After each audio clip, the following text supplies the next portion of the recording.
Every day when I wake up, I wonder how bad things can get in relationships and dating. And somewhere around the world, a woman turns on her smartphone, trashing men and proving my point about how useless having a long-term partner is.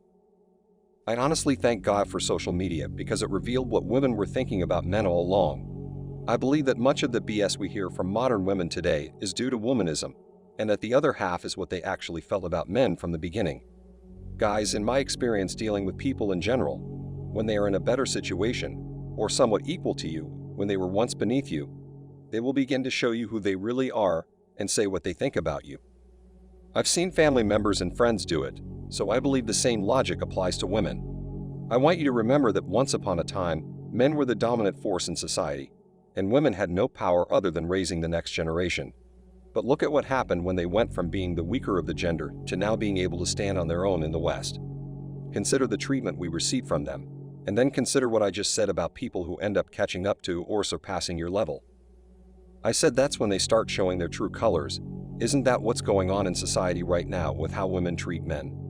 Consider this for a moment.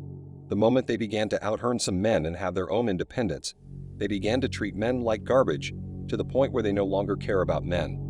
They gained some power from the feminist movement, and then they began to assert their economic and social dominance over men, aided by social media. They began to express their dissatisfaction with men. It begins to paint a picture that perhaps it isn't just womanism speaking. Perhaps it is what they have always thought and wanted to say but lacked the power to say, especially when you consider the social dynamics between men and women. Nowadays, it appears to me that men care far more about women than women care about men. Let me explain my reasoning so you don't think I'm crazy. Who do you mostly see online making videos or voicing their opinions about their inability to find love? Men are the majority. The only women complaining about good men on the internet are washed-up reformed 304 single mothers who wreck their lives, old wrinkled women, women on the verge of financial collapse, and desperate women who want a man's seat or money.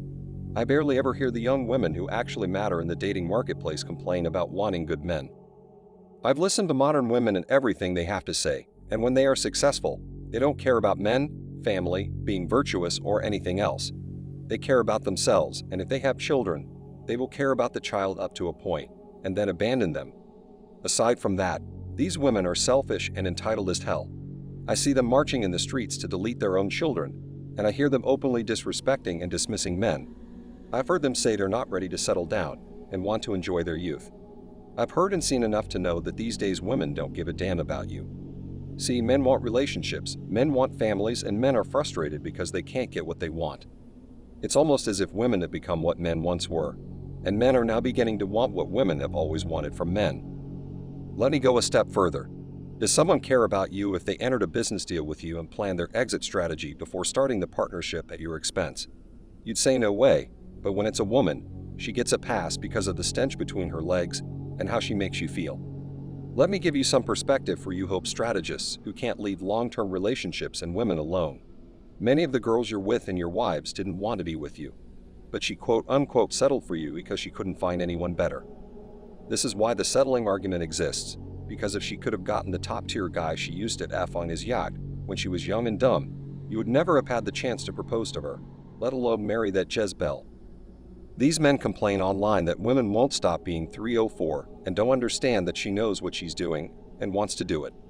Remember that nothing a woman does is by chance.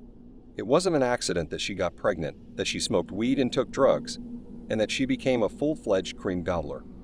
Everything she does is what she wants because when the decision presented itself, she felt compelled to do it, and it felt good at the time. As long as she wasn't forced or coerced into doing something because she was under the influence of a drug or alcohol. Any consequences of her decision are her responsibility because, as I previously stated, she wanted to do whatever she did. Don't forget to hit the like button to help spread the word about this video. Thank you for taking your daily dose of red pills, and remember that a red pill a day keeps bad poker hands away. So have a good rest of your day and cheers.